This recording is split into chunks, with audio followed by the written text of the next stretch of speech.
Halo semuanya, Assalamualaikum warahmatullahi wabarakatuh. Teman-teman tenaga kerja mandiri dan juga para wirausahawan di seluruh Indonesia, Kepoin TKM kali ini akan mengupas tuntas tentang seorang pengusaha muda yang berada di daerah Mojokerto, tepatnya di Desa Wringingrejo, Kecamatan Suko. Kali ini saya udah berada di sebelah Mas Fendi. Betul. Fendi apa mas namanya? Fendi Prasetyo. Fendi Prasetyo, jangan salah ya. Nama usahanya apa mas? Mojokerto Craft. Mojokerto Craft. Ini udah dari tahun berapa mas? Berdirinya 2015 akhir. 2015 akhir. Langsung bukanya langsung furniture, mebel gitu. Iya, yang kalau Mojokerto Craft langsung furniture. Oke, nah sebelumnya bikin usaha apa mas? Sebelumnya banyak sekali sih sebelum sampai ketemu usaha furniture. Dulu ada usaha minuman, bikin minuman kemasan, jualan sandal juga pernah, sampai jualan kembang api juga pernah. Tapi itu semua nggak ada yang ini sukses atau gimana? Kendalanya apa? Kendalanya sebenarnya susah berkembang karena nggak bisa dikembangin, idenya nggak ada ide kreatif yang bisa dikembangkan gitu.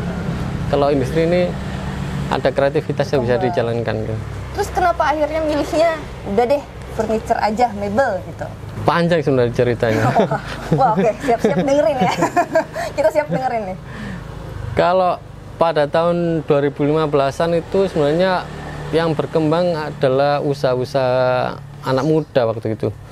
Coffee shop, barber shop, gitu-gitulah. Saya lihat peluangnya dari situ. Apa yang dibutuhkan mereka? Saya pikir, wah ada butuh perlengkapan mereka. Akhirnya coba pikir, apa ya? Akhirnya coffee shop pasti butuh meja kursi, barber shop butuh kursi, butuh cermin. Dari situ coba yang rame juga. Coffee shop waktu itu rame juga bisa bikin bertahan sampai sejauh ini. Oh gitu. Jadi emang jadi paketan si coffee shop itu mejanya, kursinya, semuanya pasti butuh kerajinan kayu. Untuk memulai usaha ini sendirian atau dibantu siapa? Sendirian, tidak ada yang sendirian ya. Mulai sendiri. Awalnya karena tidak ada modal juga, awalnya memulai dari jasa. Jadi menawarkan jasa, bahan baku dan lain-lain dari pemesan, kita cuma terima ngerjain aja. Dari situ kemudian berani bikin sendiri bahannya dari kami sampai sekarang. Alhamdulillah berkembang. Ya, berkembang betul. Tapi basic furniture-nya ini loh, bikin desain semuanya ini otodidak gitu? Otodidak sih. Kalau basic pertukannya ada dari orang tua bisa, nukan-nukan, cuma dasar saja. Tapi kalau sampai sejauh ini belajar sendiri, otodidak. Berarti milih kayunya juga belajar sendiri. Referensinya, betul. Bentuk-bentukannya semua belajar sendiri. Soalnya dari tahun ke tahun juga ada perubahan model, perubahan tren, jadi harus belajar terus setiap. Harus dinamis ya, dinamis jadi sekali. harus inovasi terus ya. Betul. Permintaan pasar juga begitu dinamis. Begitu. Iya, kita juga ngimbangi, harus belajar terus ya. Yang paling aneh gitu bikin apa mas? Apa ya? Gak ada yang aneh sih. Susah gitu? Susah. Aneh semua sih. Susah. Wah, gak ada, semuanya menantang gitu, gak ada yang susah. Iya. Semuanya jadi menantang. Semuanya sama-sama susah lah ya. Iya, kalau semakin susah semakin menarik. Susah. Banyak ilmu yang dipelajari gitu. Ini kadang-kadang orang-orang kan susah, nggak bisa, nggak terima, misalnya begitu kan. Iya. Tapi selama ngejalanin ini yang paling susah itu kesulitan, kendalanya itu apa aja sih mas? Kalau di awal lagi-lagi baliknya ketersediaan peralatan sih. Dulu awal masih manual semua, kerja manual dan lain-lain manual. Setelah punya uang buat beli alat, belum ada yang bantu. Sekarang ada pekerja yang bantu, kendalanya di sumber daya manusianya. Jadi iya, bagaimana merangkul mereka biar bisa sesuai visi kita gitu. Nah, pekerjaannya ini dari mana aja? Pekerjaannya dari warga sekitar. Kami mengutamakan warga sekitar. Selama masih ada warga sekitar dulu. Manfaatkan warga sekitar betul. Ya. Pemberdayaan warga sekitar. Nah kan bikin furniture ini nggak boleh sembarangan nih Mas. Kalau kita Betul. ngambil orang ngambil pekerja, itu kan pasti harus dikasih ilmunya dulu gitu. Betul. Nah dari Mas sendiri untuk memberikan ilmu seperti itu tuh kayak gimana gitu, supaya mereka bisa ngasilin furniture yang bagus. Iya, kalau furniture sebenarnya ada tahapan-tahapannya kan. Untuk pekerja baru biasanya di tahap-tahap awal, biasanya cuma motong, terus finishing, gosok-gosok, nanti perlahan-lahan dikasih yang agak sulit. Jadi kayak ada kaderisasi gitu loh. Dari yang mudah sampai yang nanti yang sulit, sampai bisa bikin sendiri, bisa dilepas gitu. Terus nyari kayunya nih kemana Mas? Kayu sekarang ngambilnya nggak ada di Sidoarjo ngambilnya. Dulu awal-awal di Pasuruan, sekarang di Sidoarjo. Kayunya kan kayu impor. Impornya bekas palet gitu Mbak. Jadi bukan kayu yang baru, jadi bekas palet. Adanya kan di sekitar pabrik-pabrik. Pengepulnya di Sidoarjo yang banyak. Jadi ngambilnya dari sana. Oke, nah kalau untuk bentuk-bentuknya nih Mas, ini lebih ke arah mana gayanya? Gayanya. Model-modelnya ini ke arah mana gitu? Sebenarnya kita bebas ya dari mana aja. Kalau sekarang sih yang ngetren ala-ala Skandinavian gitu. Iya, memang istilahnya gitu, nggak tahu ya, Skandinavian gitu. Furniturnya model seperti itu. Tapi justru kalau dibalik lagi, kata orang-orang tukang-tukang yang lama gitu, katanya ya ini model dulu cuma dikembalikan lagi gitu aja sih. Kalau istilahnya Skandinavian. Tapi emang yang paling banyak, nah kalau yang paling banyak beli itu di mana? Di daerah sini atau udah sampai luar? Sekarang ada 2 pasar sih di Mojokerto pembagiannya. Ada yang offline sama online. Kalau yang online kan ikut marketplace. Itu ya sampai luar pulau dan lain-lain. Oh, alhamdulillah ya. Kalau yang offline kebanyakan Jawa Timur, Mojokerto, Sidoarjo, Surabaya, Jombang, dan sekitar Mojokerto lah pokoknya. Kalau yang offline. Tiap hari itu Mas? Tiap hari. Sehari itu berapa?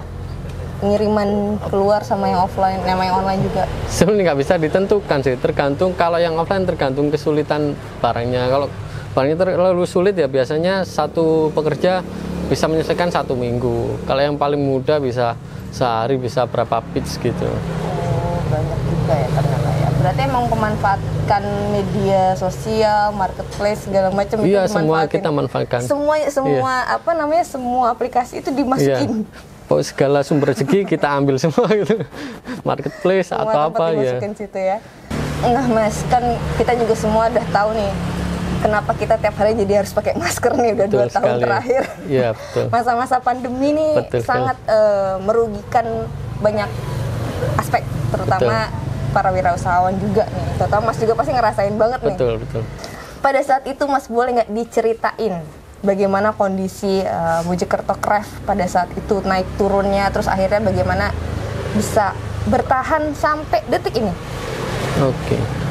Awal pandemi sebenarnya saya kira dari furniture sepertinya tidak terpengaruh pandemi.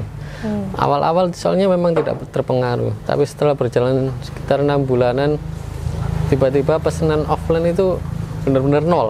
Tidak ada pesanan sama sekali. Sama sekali. Itu berapa lama itu berlangsungnya? Waktu itu 1 bulan sih. Sama sekali nggak ada? Iya, waktu bulan Ramadan yang awal-awal itu pokoknya. Iya. Tidak ada sama sekali. Karena pesan offline nol, kita putar cara ini gimana caranya ada penjualan. Soalnya kan segmen pertama kita adalah sama-sama pengusaha barbershop, cafe shop, dan lain-lain. Sementara mereka tidak boleh buka dan tidak ada yang berani buka. Nyambung ya? Nyambung. Jadi kita cari pasar segmen home living untuk rumah tangga.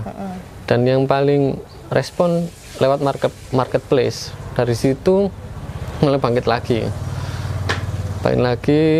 Bertahan sampai lama dan fokusnya di situ sampai sekarang. Offline kan belum mulai sampai saat ini. Jadi yang kafe-kafe sampai saat ini belum ada? Belum mulai ada tanda-tanda. Soalnya banyak yang tanya tapi sama-sama ragu untuk memulai usaha kembali. Jadi sampai sekarang bertanya di marketplace sama urusan home living untuk rumah tangga. Banyak ibu-ibu yang gitu. Ibu-ibu banyak sekali ya. Ya Allah, ngaruh banget. Ngaruh banget ya. Pandemi berarti Tapi bersyukur sih masih bisa bertahan.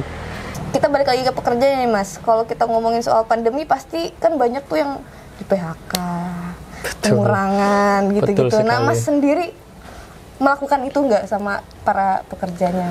Awal-awal dulu sistemnya rolling sih Mbak. Jadi dulu ada sekitar 15-an mungkin. Jadi 7 orang masuk, yang sisanya libur seminggu, yang lain masuk, yang lain libur gitu terus. Sampai lama akhirnya banyak yang menyerah gitu loh. Nggak saya suruh libur tapi sungkan-sungkan sendiri akhirnya. Jadi sekarang tinggal 8 yang bertahan. Oh gitu. Iya. Ada yang nyari kerja di tempat lain gitu. Soalnya memang saya sendiri nggak bisa kalau tetap memasukkan semua karyawan. Bisa Jadi menjanjikan juga gitu sistemnya rolling, sementara yang lain kebutuhannya tidak bisa di rolling gitu loh. Tapi dari situ pula menemukan enak nih ternyata di home living, lebih mudah, lebih cepat gitu Mbak, lebih efisien ya. Dibandingkan yang sebelum-sebelumnya. Sebelumnya pekerjaannya banyak tapi tidak begitu produktif, tapi sekarang dikit produktif cepet, dan paling gitu cepat ya? Juga. Paling lama pengerjaan tuh sehari tuh bisa dapat berapa produk? Tergantung juga lagi-lagi Mbak, tergantung jenis produknya gitu. Kalau yang cepet-cepet gitu 1 jam ada yang jadi gitu, ada.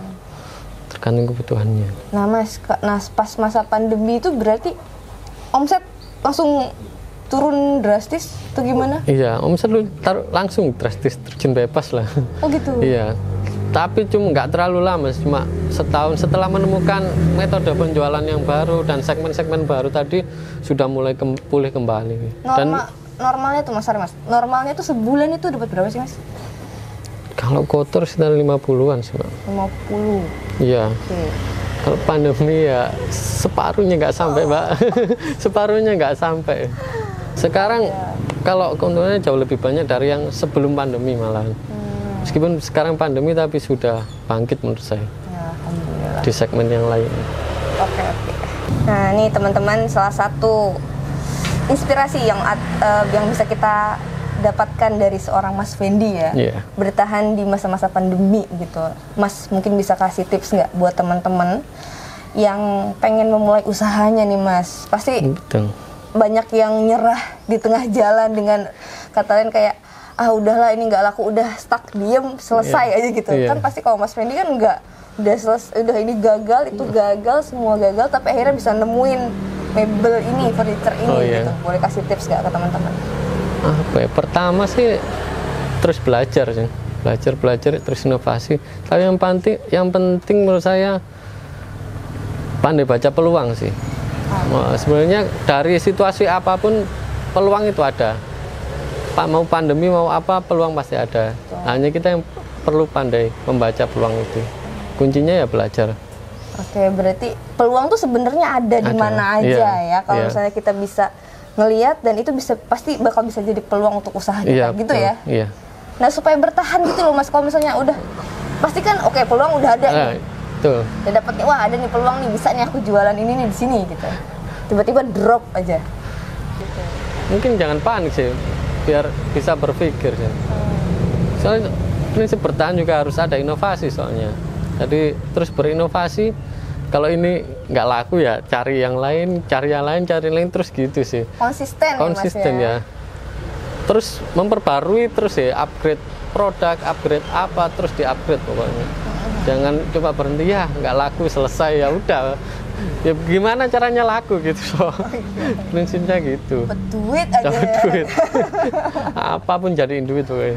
Oke, nah itu teman-teman ya buat para wirausahawan, buat teman-teman tenaga kerja mandiri yang mungkin ada yang baru mau memulai. Seperti Masnya kan dia awalnya modalnya nggak banyak gitu kan? Nggak ada malah. Nggak banyak, malah nggak ada. Tapi dicari dulu dengan itu nyari peluangnya dulu gitu kan. Dengan udah akhirnya dapat semuanya, akhirnya berhasil sampai sekarang. Ya kalau semua orang kan nggak banyak yang lihat prosesnya Mas. Iya betul sekali. Oke deh teman-teman, kita sampai sini dulu ngobrol-ngobrolnya sama Mas Oke. Fendi. Terima kasih banyak Sama-sama. untuk waktunya. Mohon maaf mengganggu nih. Ya, terima kasih atas kunjungannya. Iya. Nah, sekarang teman-teman mudah-mudahan obrolan kita tadi bisa menginspirasi, ada ilmu yang bisa didapat dan dipraktekkan langsung sama teman-teman di rumah. Jangan lupa untuk tetap nonton Kepoin TKM dan jangan lupa untuk like, comment, share dan subscribe. Terima kasih. Assalamualaikum warahmatullahi wabarakatuh.